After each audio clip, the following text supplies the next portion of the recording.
Kanchipuram వకుడా silks నాణ్యత మా ప్రాధాన్యత. మదీనాగూడ, మియాపూర్, హైదరాబాద్ లో త్వరలో శుభారంభం.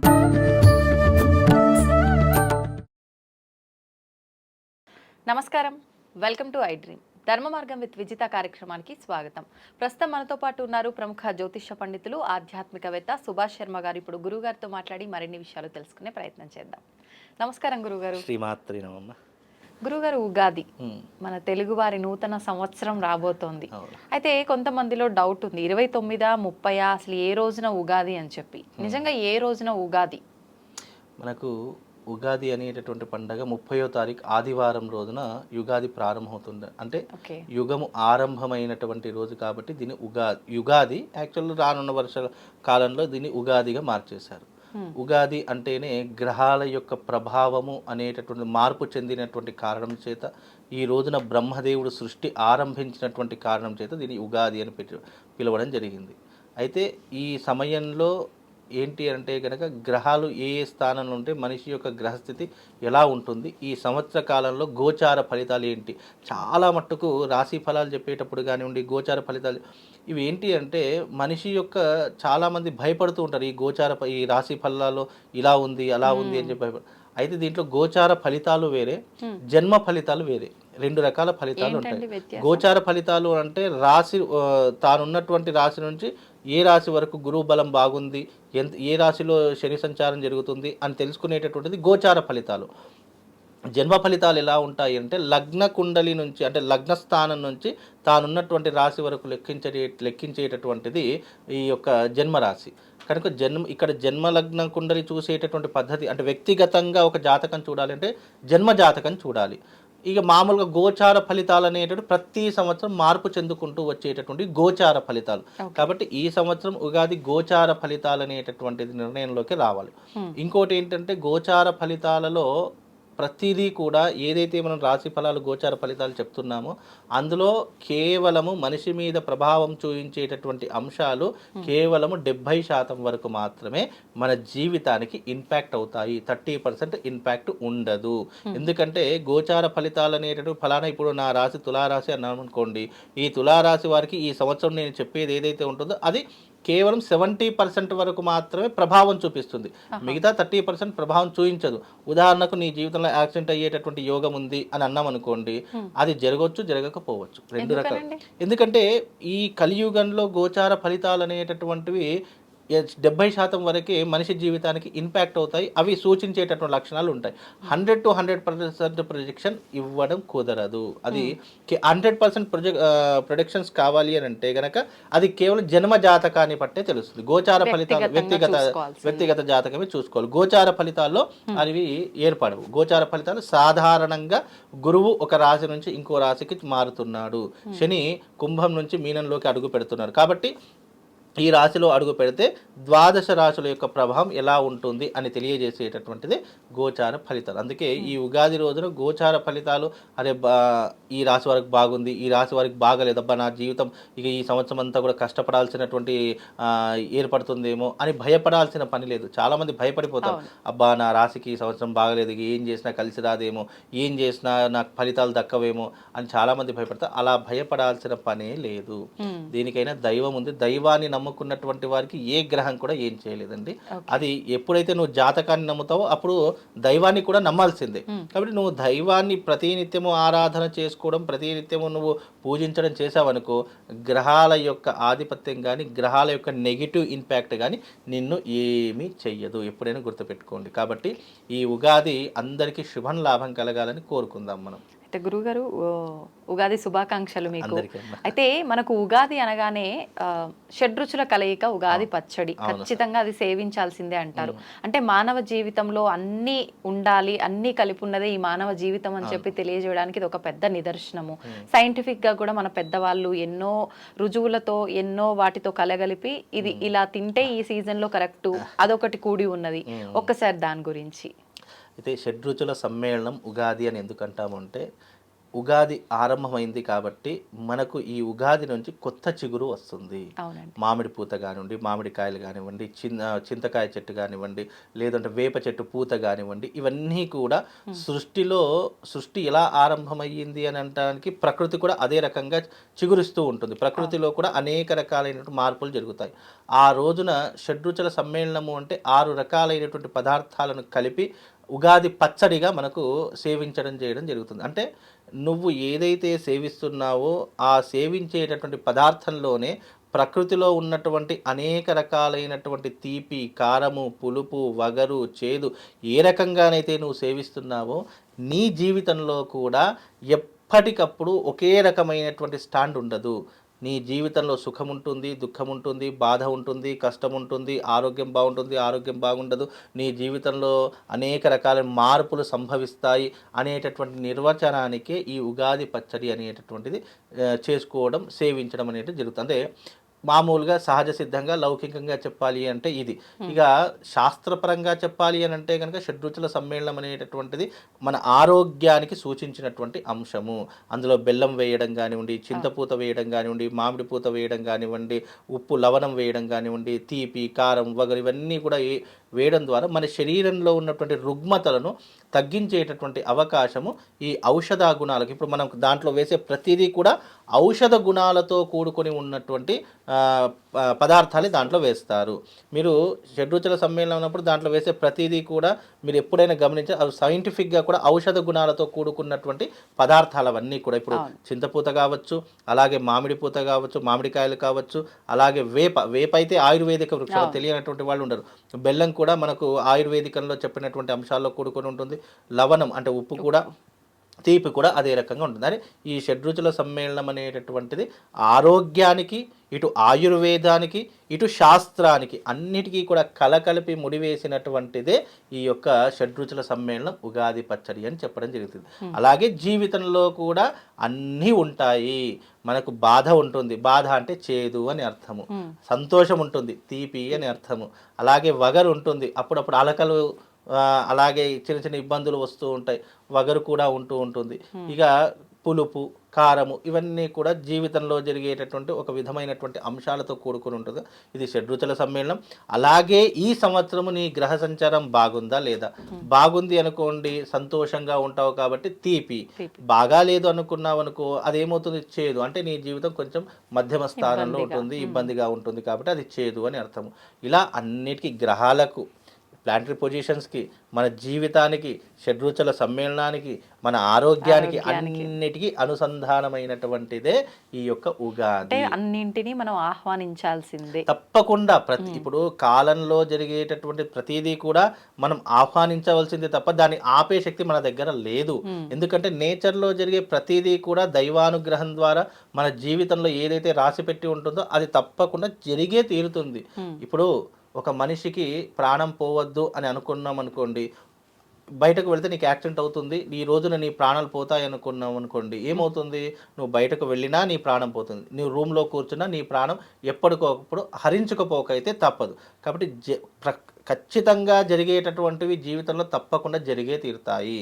అవి దైవానుగ్రహంతో, అవి కొన్నిసార్లు, అందుకే భగవత్ ఆరాధన ఎందుకు చేసుకోమన్నారు అంటే, ఇలాంటి విపత్తులు వచ్చినప్పుడు భగవత్ ఆరాధన చేసుకోవడం వల్ల ఈ గండం అనేటటువంటి గట్టెక్కే అవకాశము, దీనిని అధిరోహించేటటువంటి అవకాశం, దీన్ని తప్పించుకునే అవకాశాలు మన జీవితంలో ఏర్పడడానికే దైవారాధన, అలాగే దేవతా అర్చనలు, యజ్ఞయాగాదులు చేసుకోమని ఊరికే చెప్పరు. ఇప్పుడు ఋషులు, మునులు, అలాగే మహారాజులు అప్పట్లో ఒక రాజ్యానికి కరువు వచ్చింది, లేదు దేనికైనా ఇబ్బంది వచ్చిందంటే తప్పకుండా యజ్ఞయాగాదులు చేసేటటువంటి ప్రక్రియ ఉండేటటువంటిది. ఎందుకంటే దేశం సుభిక్షంగా ఉండాలంటే అది కేవలం యజ్ఞము ద్వారానే సాధ్యపడుతుంది. అందుకే మనకు ప్రత్యేకమైనటువంటి రోజులు వచ్చినప్పుడు, లేదా మన జీవితాన్ని మార్చుకోవాలి, మన జీవితంలో అభ్యున్నతి కావాలి అనుకుంటే దానికి సులువైనటువంటి మార్గము యజ్ఞ ప్రమాణము. ఈ యజ్ఞం అనేటటువంటిది ఇగో ఇలాంటి పండగల రోజులో కానీ. ఇప్పుడు ఈ రోజు ప్రత్యేకించి ఉగాది రోజు మనం ఇంట్లో అంటే దీపారాధన కానీ విశేషంగా చేయాల్సి ఉంటుందా? ఏముంటుంది మనకు ఉగాది వచ్చింది అంటే షడ్రుచుల సమ్మేళనంతో పాటు ఇంట్లో బ్రహ్మ ముహూర్తంలో లేవడం. ఎందుకంటే బ్రహ్మ సృష్టించినటువంటి సృష్టి ఆవిర్భవించినటువంటి రోజు కాబట్టి బ్రహ్మ ఈ రోజున సృష్టి ఆవిర్భవిస్తాడు కాబట్టి ఈ రోజున బ్రహ్మ ముహూర్తంలో ఎవరైతే లేచి చక్కగా లేచిన వెంటనే తప్పకుండా స్నానం ఆచరణ చేసుకోవాలి.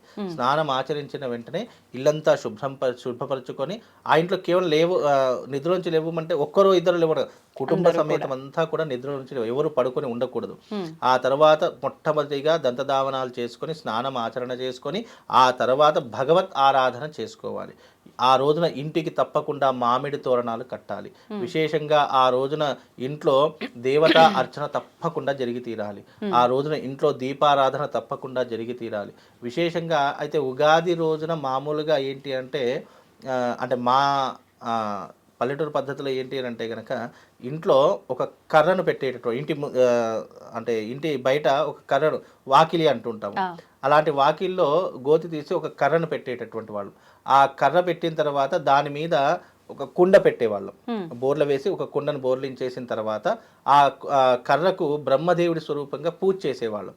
పూజ చేసి పూజ చేసిన కర్రకు చక్కగా కుడక పేర్లు, ఆ తర్వాత ఆ తీపి పదార్థాల పేర్లు ఉంటాయి కదా, అవి వేసి దాన్ని పూజించిన తర్వాత మళ్ళీ అవన్నీ కూడా చిన్నపిల్లలు మా మెడలో వేసేటటువంటి వాళ్ళు అవన్నీ కూడా ఏం చక్కగా ఆస్వాదించి హోలీ పండుగ చిన్నప్పట్లో ఇలా జరిగేది. ఇప్పటికి కూడా చేస్తాం తప్పకుండా, ఇప్పటికి కూడా. ఎందుకంటే అది వంశపారంపర్యంగా వస్తుంది కాబట్టి మా తాతగారు కాదు వాళ్ళ ముత్తాత గారి నుంచి కూడా వస్తుంది. ఇది వాళ్ళ ముందు తరాలు మనకు తెలియదు కదా, ఇది వంశపారంపర్యంగా వస్తుంది కాబట్టి ఇప్పటికీ కూడా మా ఇంటి ముందర తప్పకుండా గోతీసి ఒక కర్రను పేర్చి ఆ కర్రకు కూడా మళ్ళీ చక్కగా పసుపు రాసేసి అంటే దైవిక బ్రహ్మదేవుడు స్వరూపంగా కొలిచి దానిపైన ఈ యొక్క కుండను పెట్టేసిన తర్వాత ఆ కుండకు కూడా మళ్ళీ మొత్తం సున్నం రాస్తాము. సున్నం రాసి దానికి పసుపు బొట్లు పెట్టి గంధం బొట్లు పెట్టి చక్కగా దాన్ని అలంకరించి దానికి పూలదండ వేసేసి అది వేసేస్తాము. ఆ తర్వాత కుడకల పేర్లు, ఆ తర్వాత అవి తీపి పదార్థాల పేర్లు ఏవో ఉంటాయి కదా, అవన్నీ వేసి దానికి పూజిస్తాము. దాదాపుగా సంకల్పము, గణపతి పూజ, గౌరీ పూజ ఇవన్నీ ఆచరించిన తర్వాత దానికి ముందుగా ఈ ఉగాది పచ్చడి ఉంటుంది, దానికి నైవేద్యం పెట్టిన తర్వాతనే మేము సేవించడం జరుగుతుంది. అప్పటి వరకు సేవించడం జరగదు. ఆ తర్వాత ఇంట్లో చేసుకున్నటువంటి పిండి పదార్థాలు కానివ్వండి, వంట పదార్థాలు కానివ్వండి అక్కడ చూయించిన తర్వాతనే మేము ఇతర కార్యక్రమాలు చేసుకునేటటువంటి పద్ధతులు. ఆ రోజున విశేషంగా పంచాంగానికి పూజ చేస్తాము.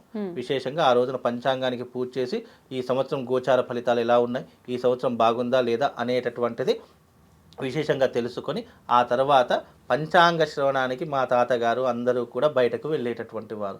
ఇప్పటికీ కూడా మా తాతగారు అప్పట్లో పంచాంగం చెప్తే ఖచ్చితంగా 100% అది జరిగే తీరేటటువంటిది. ఎవరైనా జాతకం లేదనుకోండి, మా తాతగారు ఎవరైనా మా ఇంటి ముందరికి వెళితే వాళ్ళ జాతకం చూసి నాయన నీకు ఈ రోజున కీడు ఉంది, నువ్వు ఎటు వెళ్ళకంటే ఆ వినిపించుకోకుండా వెళ్ళి కీడును తెచ్చుకున్నటువంటి వాళ్ళు కూడా చాలామంది ఉన్నారు. అంటే జ్యోతిష్యం ఆ రోజుల్లో అలా నడిచేటటువంటిది. కానీ ఇప్పుడున్నటువంటి జ్యోతిష్యము అప్పుడున్నటువంటి జ్యోతిష్యం చాలా వ్యత్యాసం ఉంటుంది. ఎందుకంటే అప్పుడున్నటువంటి జ్యోతిష్యం పర్ఫెక్ట్గా మీరు అన్నట్టుగా 100% నీ జీవిత చరిత్ర అంతటి కూడా ముందు వేసి జ్యోతిష్యంలో మార్పు వచ్చిందా? జ్యోతిష్యం చెప్పేవాళ్ళలో మార్పు వచ్చింది, జ్యోతిష్యంలో కూడా మార్పు వచ్చింది. ఎందుకంటే జ్యోతిష్యం అనేటటువంటిది మార్గదర్శి. నాయన నువ్వు ఫలానా ఈ పని చెయ్యకు అని అన్నాం అనుకోండి, ఇవన్నీ ఎవరు వింటారులే చేసి చూద్దాము అని చెప్పి చేసేస్తూ ఉంటారు. వద్దు అన్నదాన్ని చేయడం మూర్ఖత్వం. మూర్ఖత్వాన్ని పాటించాడు అనుకోండి, ఏమవుతుంది? ఆ కష్టము, నష్టము, బాధ, దుఃఖం అన్నీ అనుభవించవలసిందే. నువ్వు చెయ్యకు అని అన్నప్పుడు దాన్ని పక్కన పెట్టేసి దాన్ని ముట్టుకోకుండా ఉంటే నీ జీవితం అద్భుతంగా. ఇప్పుడు ఉదాహరణకు అక్కడ అగ్ని వెలుగుతుంది, నాయన నువ్వు అక్కడికి వెళ్ళకు నీకు అగ్ని కాలుతుంది అని అన్నప్పుడు మనకేం కాలుతుందో ఇట్లాంటి చాలా చూసామని చెప్పేసి వెళ్ళాడు అనుకోండి, తప్పకుండా ఆ అగ్ని కాలే తీరుతుంది. కాబట్టి ఇక్కడ చెప్పేవాడు వినేవాడు సరిగ్గా ఉంటే జ్యోతిషం వాడి జీవితంలో 100% తప్పకుండా ప్రభావం అనేటటువంటిది చూపిస్తుంది. ఒకవేళ జ్యోతిష్యాన్ని నమ్మను అని అనుకున్నప్పుడు నువ్వు ఏం చేస్తావు? ఆ కష్టాన్ని అనుభవించే తీరుతావు. కాబట్టి ఎప్పుడైనా జ్యోతిష్యం అనేటటువంటి చెప్పేవాడి మీద ఉంటుంది, ఆచరించేవాడి మీద ఉంటుంది. చెప్పేవాడు గొప్పతనం కాదు, ఆచరించేవాడు గొప్పవాడు అని శాస్త్రము. ఇప్పుడు మనకు ఉగాది అనగానే ఉగాది పచ్చడి ఎలాగో పంచాంగ శ్రవణం, నవనాయకుల ఫలితాలు ఏ రకంగా ఉన్నాయి గురువుగారు? నవనాయకుల ఫలితాలు ఈ సంవత్సరము రాజు సూర్యుడు అయ్యాడు కాబట్టి సూర్యుడు రాజుగా ఉన్నటువంటి కారణం చేత విపరీతమైనటువంటి ఎండలు, విపరీతమైనటువంటి వడదెబ్బలు, అలాగే ఈ సంవత్సరం ఎర్రటి ధాన్యాలు విపరీతంగా పెరిగేటటువంటి లక్షణాలు ఏర్పడతాయి. అలాగే ఈ సంవత్సరం బంగారపు ధరలు విపరీతంగా ఆకాశానికి అంటేటటువంటి అవకాశాలు ఉంటాయి. ఎర్రటి వస్తువులు కానివ్వండి, ఎర్రటి పప్పు దినుసులు కానివ్వండి, ధరలు విపరీతంగా పెరిగే అవకాశాలు ఉంటాయి. అందులోనూ ఈ సంవత్సరము రాజు సూర్యుడు అయ్యాడు కాబట్టి రాష్ట్ర రాజకీయాలలో అనేక రకాల యుద్ధ వాతావరణం ఉంటుంది. ఎందుకంటే రాజు ఎలా ఉంటే ప్రజలు అలా ఉంటారు. అలాగే రాజు సూర్యుడు అయ్యాడు కాబట్టి విపరీతమైనటువంటి యుద్ధ వాతావరణం ఉంటుంది. రాష్ట్ర రాజకీయాల్లో పెనుమార్పులు సంభవిస్తాయి. అలాగే చర్మ సంబంధితమైనటువంటి వ్యాధులు కావచ్చు, అలాగే శ్వాసకోశకు సంబంధించినటువంటి వ్యాధులు కావచ్చు. ఈ సంవత్సరం ఎక్కువగా ఇలాంటి వ్యాధులతో బాధపడేటటువంటి లక్షణాలు ఉంటాయి. అలాగే విషజ్వరాలు వచ్చేటటువంటి అవకాశాలు కూడా విపరీతంగా ఉంటాయి. కాబట్టి వీలైనంత వరకు ఈ సంవత్సరము కాస్త జాగ్రత్తగా ఉండడం చాలా విశేషము. ఎందుకు అనంటే గనక రాజు యథా రాజా తథా ప్రజ, రాజు ఎలా పరిపాలన చేస్తున్నాడో ప్రజలు కూడా అదే రకమైనటువంటి ఆనందాన్ని అనుభవిస్తారు. రాజు మంచివాడు అనుకోండి, రాజ్యంలో ఉన్నటువంటి ప్రజలందరూ కూడా ఆనందం అనుభవిస్తారు. రాజే చెడ్డవాడయ్యాడు అనుకోండి, ప్రజలందరూ కూడా కష్టపడేటటువంటి తత్వం ఏర్పడుతుంది. కాబట్టి ఈ సంవత్సరము కొంచెం గడ్డు కాలము. అందులోనూ ఈ సంవత్సరము షష్టగ్రహ కూటమి అనేటటువంటి కారణం చేత కూడా దీని యొక్క ప్రభావం ఆరంభమయ్యేటటువంటి రోజు కనుక ఇది ఉగాదికి ఒక రోజు ముందు ఆరంభమవుతుంది. కాబట్టి ఈ అమావాస్య ఆరంభమైనటువంటి రోజు కాబట్టి దీని యొక్క ప్రభావము తప్పకుండా భూమి మీద, నేచర్ మీద అంటే వాతావరణం మీద, అలాగే ప్రకృతి మీద, మనిషి మీద, భూమి మీద తప్పకుండా దీని యొక్క ప్రభావం అనేటటువంటిది ప్రారంభమవుతుంది. కాబట్టి ఈ సంవత్సరం వీలైనంత వరకు దైవిక ఆరాధనలు, యజ్ఞయాగాదులు, దేవతా క్రతువులు ఇంట్లో ఉన్నా సరే దేవతా ప్రార్థనలు చేసుకొని మీ జీవితాన్ని మీరే మలుచుకునేటటువంటి ప్రయత్నం చేయాలి. ఇది ఏదో ఒకరో ఇద్దరో చేయవలసింది కాదు. దేశవ్యాప్తంగా, ప్రపంచవ్యాప్తంగా అందరూ చేసుకోవాలి. ఎందుకంటే ఇక్కడ ఒక విషయం ఏంటి అని అంటే కనుక మనకు ప్రకృతిలో జరిగేదాన్ని దేని ఆపలేము. కానీ మన దాకా రాకుండా మనకు ఒక ప్రొటెక్షన్ అనేటటువంటి భగవంతుడు మనకి ఇచ్చాడు. అదే సులువైనటువంటి మార్గం భక్తి మార్గము. ఆ భక్తి ద్వారా వెళ్తే కనుక తప్పకుండా వాళ్ళకి శుభం లాభం జరుగుతుంది. నవనాయకుల్లో రాజు ఎలా ఉంటే మిగతా గ్రహాలన్నీ కూడా అలాగే ఉంటాయి. రాజు అలాగే ఉన్నాడు. సస్యాధిపతి, మంత్రి, సేనాధిపతి, మేఘాధిపతి, నిరసాధిపతి ఇవన్నీ కూడా మధ్యమ ఫలితాలే ఉన్నాయి తప్ప అంత చెప్పుకోదగ్గటువంటి ఫలితాలు అయితే మనకు కనిపించడం లేదు. అయితే ఈ సంవత్సరం మనకు రాజు రవి అయినటువంటి కారణం చేత ఎలాంటి ఫలితాలు ఉంటాయంటే నవనాయకుల్లో సూర్యుడు రాజైనందువలన ముఖ్యంగా పాలకుల మధ్య విరోధం ఏర్పడుతుంది. గతంలో చెప్పాను, పాలకులు అంటే రాజకీయ నాయకులు కావచ్చు, సినిమా రంగంలో ఉన్నటువంటి వాళ్ళు కావచ్చు, లేదా వృత్తి వ్యాపార రంగంలో ఉన్నటువంటి వాళ్ళు కావచ్చు, ఎవరైనా కావచ్చు, వాళ్ళ మధ్య విభేదాలు ఎక్కువగా ఏర్పడేటటువంటి అవకాశాలు ఉంటాయి. అలాగే ప్రజలకు రక్షణ తగ్గుతుంది. అంటే రాష్ట్ర రాజకీయ నాయకుల వల్ల కావచ్చు, లేదా ఇతరుల వల్ల కావచ్చు, ప్రజలకు అసలు రక్షణ లేకుండా పోతుంది. ఇక మేఘములు మరీ ఎక్కువగా కాక తక్కువగా వర్షవృష్టిని కురిపించేటటువంటి అవకాశాలు ఉంటాయి. ఎందుకంటే తీవ్రమైనటువంటి ఎండలే ఎక్కువగా ఉంటూ ఉంటాయి. అలాగే ఈ సంవత్సరము ముఖ్యంగా పాలకుల వలన, ఆయుధాల వలన ప్రజలకు భయం వస్తుంది. రాజకీయ నాయకుల వల్ల కావచ్చు, ఆయుధాలు తయారు చేసే వల్ల కావచ్చు, ఉగ్రవాదుల వల్ల కావచ్చు, విపరీతమైనటువంటి భయాందోళన ఏర్పడేటటువంటి లక్షణాలు ఈ సంవత్సరం ఏర్పడుతూ ఉంటాయి. అలాగే ఈ సంవత్సరము దొంగల భయాలు పెరిగిపోతాయి, దొంగతనాలు ఎక్కువగా జరిగిపోతూ ఉంటాయి. అలాగే ఈ సంవత్సరం దొంగతనాలతో పాటు భయాందోళన పెరిగిపోతాయి, ప్రాణభీతి పెరిగిపోతూ ఉంటుంది. ప్రజలు ప్రాణాలు అరచేతిలో పట్టుకొని పరిగెత్తేటటువంటి సమయం ఏర్పడుతూ ఉంటుంది. కాబట్టి ఈ సంవత్సరం దొంగల భయాలు కూడా ఎక్కువగా పెరిగిపోతూ ఉంటాయి, దొంగతనాలు ఎక్కువగా జరిగేటటువంటి అవకాశాలు ఉంటాయి. కాబట్టి పోలీస్ శాఖ వారు చాలా జాగ్రత్తగా ఉండాలి, అలర్ట్గా ఉండాలి. అలాగే ఈ సంవత్సరం అగ్ని ప్రమాదాలు కూడా విపరీతంగా జరుగుతాయి. ఎందుకంటే రాజు అగ్నితత్వకారకుడు. సూర్యుడు అంటేనే మండే అగ్నిగోళం అని అంటూ ఉంటాం. కాబట్టి దాని ద్వారా సూర్యుడు రాజు అయినటువంటి కారణం చేత అగ్ని ప్రమాదాలు విపరీతంగా జరిగేటటువంటి అవకాశాలు కూడా ఈ సంవత్సరం ఏర్పడుతూ ఉంటాయి. కాబట్టి వీలైనంత వరకు జాగ్రత్తగా ఉండేటటువంటి ప్రయత్నం చేయాలి. అలాగే ఈ సంవత్సరము చంద్రుడు మంత్రి, రాజు ఎలాగో సలహా ఇచ్చేటట్టు మంత్రి వర్గం కూడా అలాగే ఉంటుంది. కాబట్టి మంత్రి చంద్రుడైనటువంటి కారణం చేత ముఖ్యంగా మంత్రిగా ఉంటే వర్షాలు పుష్కలంగా కురుస్తాయి, అన్ని విధాలైన పంటలు పండుతాయి, ప్రజాక్షేమం ఆరోగ్యం లభిస్తాయి, అందరూ సుఖంగా జీవిస్తూ ఉంటారని చెప్పేసి మంత్రి ద్వారా తెలుసుకోవచ్చు. రాజు ఎంత చెడ్డవాడైనా కొన్నిసార్లు మంత్రి మాట వింటూ ఉంటాడు. మంత్రి ఏ మాట చెప్తే రాజు కొన్నిసార్లు ఆ మాటను ప్రభావితం చేస్తాడు. రాజు ఒకవేళ నీచుడైనటువంటి వాడైనా సరే కొన్నిసార్లు మంత్రి ద్వారా కూడా మనకు కొంచెం రాజసుభిక్షం అనేటటువంటి ఏర్పడుతుంది. కాబట్టి మనకు చంద్రుడు మంత్రి అయినటువంటి కాదు వర్షాలు కొద్దిగా బాగానే కురుస్తూ ఉంటాయి. అలాగే ముఖ్యంగా సూర్యుడు సేనాధిపతిగా ఉంటే పరిపాలకుల మధ్య కూడా కలహాలు ఉంటాయి. సూర్యుడు కూడా సేనాధిపతి కూడా సూర్యుడే అయినాడు కాబట్టి దానివల్ల కలహాలు ఏర్పడుతూ ఉంటాయి, యుద్ధాలు సంభవిస్తూ ఉంటాయి. మన దేశానికి కానీ పరాయి దేశాలకు కానీ యుద్ధాలు సంభవించే అవకాశం కానీ లేదా మన దేశంలో యుద్ధ వాతావరణం మేల్కోవడం కానివ్వండి ఇలాంటివి ఎక్కువగా జరిగేటటువంటి అవకాశం ఉంటుంది. అలాగే ముఖ్యంగా వాయు ప్రభావం వలన వర్షం తక్కువగా కురుస్తుంది. ఎర్రని వర్ణము గల ధాన్యాలు పుష్కలంగా పండుతాయి. మనకు ఎర్రటి వస్తువులు, ఎందుకంటే సూర్యుడు యొక్క తేజస్సు ఎరుపు రంగులో ఉంటుంది కాబట్టి ఈ సంవత్సరం రాజు అతడే కాబట్టి ఆయనకు సంబంధించిన కలర్లో ఉన్నటువంటి రంగులు ఎరుపు కాబట్టి ఎర్రటి ధాన్యములు కానివ్వండి, ఎర్రటి వస్త్రములు కానివ్వండి, ఎర్రటి పదార్థంలో ఉన్నటువంటి ఏదైనా సరే ఈ సంవత్సరం అధిక ధరలు పండుతాయి. అధిక ధరలతో మనకు చాలా చక్కగా ఉంటాయి, పుష్కలంగా కనిపిస్తాయి. అదే రకంగా ఈ సంవత్సరము గురువు బృహస్పతి సస్యాధిపతి అయినటువంటి కారణము చేత ముఖ్యంగా యవలు, గోధుమలు, శనగలు బాగా పండుతాయి. గురుడు సస్యాధిపతి కాబట్టి పండేటటువంటి పంటలు ఈ సంవత్సరం ఎవరైనా పంటలు వేయాలి అని అనుకుంటే కనుక ముఖ్యంగా యవలు కానీ, గోధుమలు కానీ, శనగలు కానీ ఈ సంవత్సరం పంట వేసుకుంటే బాగా పండుతాయి. అలాగే ముఖ్యంగా పసుపు కూడా బాగానే పండుతుంది. వర్షపు నేలలు బాగా సారవంతమైనటువంటి పుష్కలాలు కూడా ఎక్కువగా పండుతాయి. సారవంతమైనటువంటి నేలలు ఇలాంటి పంటలు వేస్తే కనుక తప్పకుండా పుష్కలమైనటువంటి లాభాలు వస్తాయి. ఈ సంవత్సరం అలాంటి పంటలు వేసుకోండి. ఇక ముఖ్యంగా కుజుడు ధాన్యాధిపతి కావడం వలన ముఖ్యంగా ఏమవుతుందంటే ముల్లంగుల ధాన్యాధిపతి కుజుడు కావడం చేత ముల్లంగుల ధాన్యాలు కానీ, వరి, యవలు, రాగులు మొదలైనవి కాకుండా స్వల్ప ధాన్యాలు కూడా చిరుధాన్యాలు, జొన్నలు, సజ్జలు బాగా పండుతాయి. అలాగే ఎర్రటి మట్టి భూములు సంపూర్ణంగా ఫలితాలు ఇస్తాయి. ఎర్రటి మట్టి భూములు ఎవరికైనా ఉంటే సంపూర్ణమైనటువంటి ఫలితాలు కూడా అందజేస్తాయి. అలాగే ముఖ్యంగా సూర్యుడు కూడా అర్ఘ్యాధిపతి అయినటువంటి కారణం చేత అన్ని వస్తువుల ధరలు తగ్గి ప్రజలకు అందుబాటులోకి వస్తాయి. ఏదైనా ధరలు పెరిగేటటువంటి లక్షణాలు ఉంటే కనుక కొద్దిగా తగ్గుముఖం పట్టి నిత్యావసర వస్తువులు తగ్గుముఖం పట్టేటటువంటి లక్షణాలు కూడా ఉంటూ ఉంటాయి.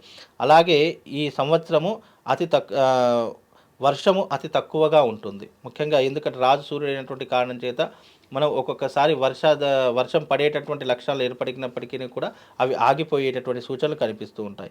అలాగే ప్రజలకు ఆకలి సంబంధ రోగాలు కలుగుతాయి. ముఖ్యంగా ఉదర సంబంధితమైనటువంటి వ్యాధులు కానివ్వండి, ఆకలితో కూడుకున్నటువంటి వ్యాధులు కానివ్వండి ఎక్కువగా జరిగేటటువంటి అవకాశాలు ఉంటాయి. అలాగే పరిపాలకులు కలహాలతో చిక్కుకుంటారు. పరిపాలకులు అంటే దేశాన్ని పరిపాలించే వాళ్ళు కావచ్చు, ప్రపంచాన్ని పరిపాలించే వాళ్ళు కావచ్చు, అలాగే రాష్ట్రాన్ని పరిపాలించేటటువంటి వాళ్ళు కావచ్చు, వాళ్ళందరికీ కూడా కలహాలు అంటే గొడవలు అనేటటువంటి విపరీతంగా ఏర్పడుతూ ఉంటాయి. ముఖ్యంగా ఇక సూర్యుడు మేఘాధిపతి కూడా సూర్యుడే అవుతూ ఉన్నాడు కాబట్టి మేఘాధిపతి సూర్యుడు అయినచో పంటలు తక్కువగా పండుతాయి, ప్రజలు అధిక భయాన్ని పొందుతారు, వర్షములు అలాగే ఖండములుగా అప్పుడప్పుడు కురుస్తాయి. అంటే వర్షాలు కూడా అప్పుడప్పుడు మాత్రమే కురుస్తాయి. ఎర్రని వర్ణము గల ధాన్యాలు దిగుబడి బాగా ఉంటుంది. ఎర్రటి వస్తువులు ధాన్యాలు కానీ దిగుబడి బాగా ఉంటుంది. అలాగే వాటికి వచ్చే లాభాలు కూడా అదే రకంగా ఉంటూ ఉంటాయి. అలాగే శని రసాధిపతి అయినటువంటి కారణం చేత ఈ సంవత్సరము నూనె, బెల్లము, తేనె వంటి సర్వవిధ రసజాతి వస్తువులు ధరలను కోల్పోతాయి. అంటే ధరలు తగ్గేటటువంటి వస్తువులలో ముఖ్యంగా ఉన్నటువంటి వస్తువులు ఏంటి అంటే కనుక నెయ్యితో కూడుకున్నటువంటి వస్తువులు ధరలు తగ్గిపోతాయి. అలాగే నూనెతో ఉన్నటువంటి వస్తువులు తగ్గిపోతాయి. బెల్లముతో ఉన్నటువంటి వస్తువులు ఏవైతే ఉన్నాయో బెల్లం ధరలు కూడా తగ్గిపోతూ ఉంటాయి. అలాగే తేనెతో కూడుకున్నటువంటివి కానీ తేనెకి సంబంధించిన వస్తువులు కానీ అవి కూడా ధరలు కోల్పోయేటటువంటి అవకాశం ఉంటుంది. కనుక అతి తక్కువ ధరకు చేరుకుంటాయి.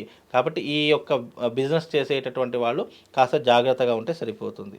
అలాగే నిరసాధిపతి బుధుడు అయినటువంటి కారణం చేత ఎలాంటి ఫలితాలు ఉంటాయి ఈ సంవత్సరం అంటే కనుక ముఖ్యంగా బుధుడు నిరసాధిపతి అగుట వలన గరుడ పచ్చ మనులు గరుడపచ్చ మనులు అంటే బుధుడికి సంబంధించినటువంటి రత్న జాతి అది. కాబట్టి ఆ రత్నాలకు సంబంధించినటువంటి ఇదంతా కూడా అధికమంతా లభిస్తాయి. అనేక రకాల ధాన్యాలు బాగా పండి అన్ని విధాల జనులకు సమృద్ధిని కలిగిస్తాయి. అంటే ఈ యొక్క పచ్చటి రంగులో ఉన్నటువంటి ధాన్యాలు కావచ్చు, లేదా పచ్చటి రంగులో ఉన్నటువంటి స్టోన్స్ కావచ్చు, ఇవి అధికంగా ఈ సంవత్సరం మనకు లభిస్తాయి. అధికంగా లభించినటువంటి వాటికి ఏమవుతుందంటే ధరలు తగ్గుతాయి. కాబట్టి అవి అధికంగా ఈ సంవత్సరం ఉంటూ ఉంటాయి. ముఖ్యంగా ఈ సంవత్సరం మరియు ఈ యొక్క నవనాయకులు ఈ రకమైనటువంటి ఫలితాలు అంటే ఈ సంవత్సరము సూర్యుడు ముఖ్యంగా సేనాధిపతి సూర్యుడే, మళ్ళీ రాజు సూర్యుడే, అలాగే ఈ యొక్క సస్యాధిపతి అలాగే అర్ఘ్యాధిపతి కూడా సూర్యుడు. అంటే ఇక్కడ 4 పాలకుడు ఎవరు అని అంటే సూర్యుడే.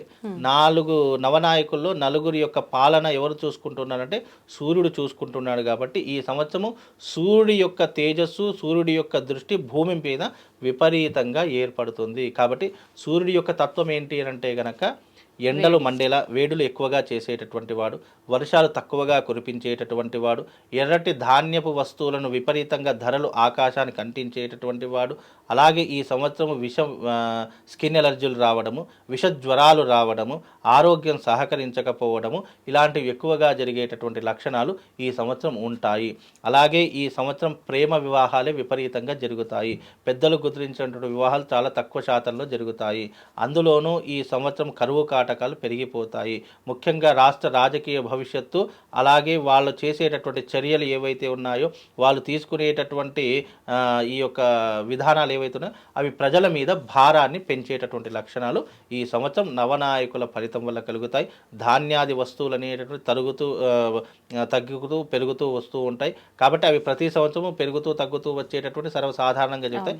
కాబట్టి ఈ సంవత్సరం మనకి ఏంటంటే ముఖ్యమైనటువంటి ఎఫెక్ట్ రాష్ట్ర రాజకీయ నాయకుల వల్ల, దొంగల వల్ల, అలాగే అగ్ని ప్రమాదాల వల్ల ఇబ్బందులు జరిగేటటువంటి లక్షణాలు ఎక్కువగా కనిపిస్తాయండి. ఏ రంగాల వాళ్ళకి ఎక్కువగా రాణించే అవకాశం ఉందంటారు గురుగారు ఇప్పుడు ఉగాది తర్వాత? ఉగాది తర్వాత అంటే ఏ రాసుల వారికి రాణించేటటువంటి మామూలుగా ఇప్పుడు ఇందాక మీరు రాజకీయం గురించి చెప్పారు, అలానే మీడియా కావచ్చు, ఇప్పుడు వ్యవసాయం ఎలా ఉందో చెప్పారు, అలా ఏ రంగాల వాళ్ళకి ముఖ్యంగా ఈ సంవత్సరము ఏ రంగంలో ఉన్నటువంటి వారికి అంటే సినిమా రంగంలో ఉన్నటువంటి వాళ్ళు చాలా రాణించేటటువంటి లక్షణాలు ఉన్నాయి. అలాగే వ్యవసాయ రంగంలో ఉన్నటువంటి వారు వాళ్ళు వేసేటటువంటి వరి కంటే ఎక్కువ మీరు జిగురు పదార్థాలతో ఉన్నటువంటి పదార్థాలు ఎక్కువగా వేసేటటువంటి ప్రయత్నం చేయండి. ముఖ్యంగా సోయా కానివ్వండి, లేదు అని అంటే సన్ఫ్లవర్ కానివ్వండి, అలాగే ఈ యొక్క నువ్వులు కానివ్వండి, ఇలాంటి పదార్థాలను ఎక్కువగా మీరు విక్రయ ప్రదేశాలు చేసేటటువంటి పనులు పెట్టుకోండి. తప్పకుండా దాంట్లో లాభం కలుగుతుంది. అందులోనూ ఈ సంవత్సరం ముఖ్యంగా అత్యధిక లాభాలు వచ్చేటటువంటి పప్పు దినుసులలో అత్యధిక లాభాలు ఆ రంగం వారికి తప్పకుండా, పప్పుల వ్యాపారాలు చేసే వాళ్ళు ఉంటారు కదా, అలాంటి వారికి తప్పకుండా ఈ సంవత్సరము శుభ ఫలితాలు ఉన్నాయి. కాబట్టి వాళ్ళందరికీ కూడా శుభ లాభం కలుగుతుందండి. వ్యక్తిగతంగా అంటే మామూలుగా కొన్ని రాసుల వారికి ఉగాది తర్వాత రాజయోగం పట్టబోతుందంటారు, కొన్ని రాసుల వాళ్ళకి చాలా ఇబ్బంది ఉందంటారు, కొన్ని రాసుల వారికి మధ్యస్థంగా అంటారు. అలాంటి రాసుల వారు ఎవరైనా ఉన్నారా ప్రత్యేకించి? ముఖ్యంగా ఈ సంవత్సరం గనక చూసుకున్నట్టయితే అమ్మ, ముఖ్యంగా ఈ సంవత్సరం అదృష్టం ఉన్నటువంటి రాశి మొట్టమొదటి రాశి వృషభ రాశి. వృషభ రాశి వారు ఈ సంవత్సరం చాలా అదృష్టవంతులు అని చెప్పుకోవచ్చు. ఎందుకంటే గురువు 2వ స్థానంలోను, శని 11వ స్థానంలోను, రాహు 11వ స్థానంలోను. 11వ స్థానం శనికి రాహులకు చాలా అద్భుతమైనటువంటి స్థానం. ఆ స్థానంలో శని రాహులు ఉంటే శుభ ఫలితాలను ఎక్కువగా ఇస్తారు. కాబట్టి శుభ ఫలితాలు ఎక్కువగా ఉంటాయి. అందులో 2వ స్థానంలో గురు సంచారం అనేటటువంటి ఆర్థికపరమైనటువంటి అంశాలకు చాలా పెట్టింది పేరు. కాబట్టి ఆర్థిక పరంగా గురువు 2వ స్థానంలో ఉన్నాడు. కాబట్టి వీళ్ళకు 3 గ్రహాలు చాలా అద్భుతంగా ఈ సంవత్సరం ఫలితాన్ని అందజేస్తాయి. కాబట్టి వృషభ రాశి వారికి పట్టిందల్లా బంగారం అవుతుంది, ముట్టుకున్న పనల్లా కూడా విజయవంతం అవుతుంది. చేసే ప్రతి కార్యాచరణలో కూడా చక్కనైనటువంటి లాభాలు సంపాదిస్తారు. ఈ సంవత్సరం ఆస్తులు కొనుగోలు చేసుకోవడం, బంగారం కొనుగోలు చేసుకోవడం, విశేషంగా వాళ్ళ ఇంటి అందు శుభకార్యాలు ఆచరించడం, ఇలాంటివి తప్పకుండా ఆచరిస్తూ ఉంటారు. కాబట్టి వృషభ రాశి వారు చాలా అదృష్టవంతులు అని చెప్పుకోవచ్చు. మీరు ఏదైనా పెట్టుబడి పెట్టాలి అని అనుకుంటే కనుక బంగారం మీద పెట్టుబడి పెట్టండి. ఎందుకంటే బంగారం మీద పెట్టుబడి పెడితే అది రానున్న కాలంలో తప్పకుండా ₹1,00,000 అయ్యేటటువంటి అవకాశం. గత సంవత్సరంలో ఉగాదప్పుడు అంటే దాదాపుగా 60,000 ఉన్నటువంటి బంగారము ఆదాయం వచ్చే బంగారం ఆకాశానికి అంటుతుంది. తప్పకుండా బంగారం మీద ఇన్వెస్ట్మెంట్ చేయమని చెప్పాను. ఈ రోజున మనం చెప్పుకునేటటువంటి సమయానికి ఈ రోజున బంగారం 90,000 అయ్యింది. అంటే దాదాపుగా 60 నుంచి 90,000 అయితే దాదాపు 30,000 పెరిగింది. అంటే తులానికి 30,000 పెరిగింది అని అంటే గనక 10 తులాలు కొన్నటువంటి వాడికి 3 లక్షలు పెరిగింది. కాబట్టి ఎప్పుడైనా సరే బంగారం మీద ఇన్వెస్ట్మెంట్ చేయండి. బంగారం, భూమి మీద ఈ రెండుటి మీద ఇన్వెస్ట్మెంట్ చేసినటువంటిది ఏదైనా కూడా తప్పకుండా పెరిగే అవకాశం ఉంటుంది తప్ప తరగదు. కాబట్టి ఈ రెండుటి మీద మీరు తప్పకుండా మీరు ఈ యొక్క పెట్టుబడి అనేటటువంటి పెట్టండి. ఇక వృషభ రాశి టాప్ పొజిషన్ అని చెప్పాను. ఇక తదుపరి రాశి ఏంటి అని అంటే గనక ముఖ్యంగా తదుపరి రాశి తులారాశి. తులారాశి వారికి కూడా గురువు 9వ స్థానంలోను, శని 6వ స్థానంలో సంచరిస్తున్నారు. కాబట్టి తులారాశి వారికి కూడా ఈ సంవత్సరం చాలా అద్భుతమైనటువంటి యోగం ఏర్పడుతుంది. ముఖ్యంగా ఈ సంవత్సరం అద్భుతమైనటువంటి రాశులు కేవలం 3 ఉన్నారు. ఒకటి వృషభం, 2 తుల, ఇక 3వది వచ్చేసరికి కుంభం. ఈ 3 రాశుల వారికి ఈ సంవత్సరం చాలా అద్భుతమైనటువంటి యోగం ఉంది అని చెప్పుకోవచ్చు. ఈ 3 రాశుల వారు చాలా అద్భుతమైనటువంటి యోగాన్ని అనుభవిస్తారు. ఎందుకంటే మనం గతంలో కూడా చూసుకుంటే కుంభరాశి వారికి ఏలినాటి శని ఉంది కాబట్టి చాలా ఇబ్బందులు జరిగాయి, చాలా కష్టకాలం అనుభవించారని చెప్పి చాలా మందికి చెప్పారు. కానీ ఈ సంవత్సరము కుంభరాశి వారికి అదృష్ట యోగం. ఎందుకు అని అంటే గనక కుంభరాశి వారికి చూసుకుంటే 5వ స్థానంలో గురు సంచారము, అలాగే 2వ స్థానంలో శని సంచారం అనేటటువంటిది నడుస్తుంది. కాబట్టి కుంభరాశి వారికి కూడా ఈ సంవత్సరం చాలా అద్భుతమైనటువంటి యోగం అని చెప్పుకోవచ్చు. అందులోనూ తులారాశి, వృషభ రాశి, కుంభరాశితో పాటు ముఖ్యంగా ఈ సంవత్సరము సింహరాశికి కూడా గురువు 11వ స్థానంలో సంచరిస్తున్నాడు. కాకపోతే 8వ స్థానంలో శని సంచారం, 8వ శని నడుస్తుంది. కాబట్టి కొద్ది వరకు మధ్యమ ఫలితాలని చెప్పుకోవచ్చు. ఈ 3 రాశుల వారికి మాత్రం చాలా అద్భుతమైన ఫలితాలు. ఇక మిగతా రాశులందరికీ కూడా మధ్యమ ఫలితాలు. అంత హై పొజిషన్ కాదు, అంత లో పొజిషన్ కాదు. ముఖ్యంగా ఈ సంవత్సరము బ్యాడ్ పొజిషన్లో ఉన్నటువంటి రాశులు ఏవైతే ఉన్నాయంటే ముఖ్యంగా మేషరాశి వారికి ఏలినాటి శని ప్రభావం ప్రారంభమవుతుంది. అలాగే 3వ స్థానంలో గురు సంచారం ప్రారంభమవుతుంది. కాబట్టి అన్నదమ్ముల వల్ల నష్టం ఏర్పడుతుంది, కుటుంబ సభ్యుల ద్వారా గొడవలు ఏర్పడుతూ ఉంటాయి. అలాగే 12వ స్థానంలో శని సంచారం వల్ల ఖర్చులు అధికమవుతూ ఉంటాయి. ఉద్యోగంలో కానీ లేదా చేసే వృత్తిలో కానీ మార్పులు చేర్పులు ఏర్పడేటటువంటి అవకాశం ఉంటుంది. స్థాన మార్పిడి జరిగేటటువంటి అవకాశం ఎక్కువ శాతంగా ఉంటూ ఉంటుంది.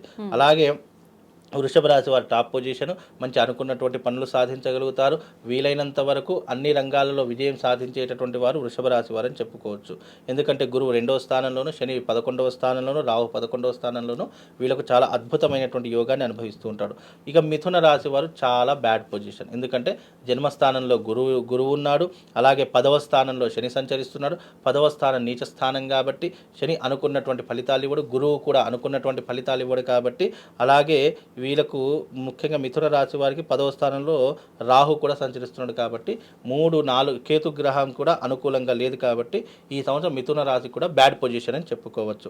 అనుకున్న పనులు ఏవి జరగవు, అయిన వాళ్ళతో శత్రుత్వం ఏర్పడుతుంది, డబ్బులు అధికంగా ఖర్చు అయిపోతూ ఉంటాయి, ఆరోగ్యం సహకరించదు ముఖ్యంగా. కాబట్టి ఇలాంటి విషయాలు కాస్త జాగ్రత్తగా ఉండండి.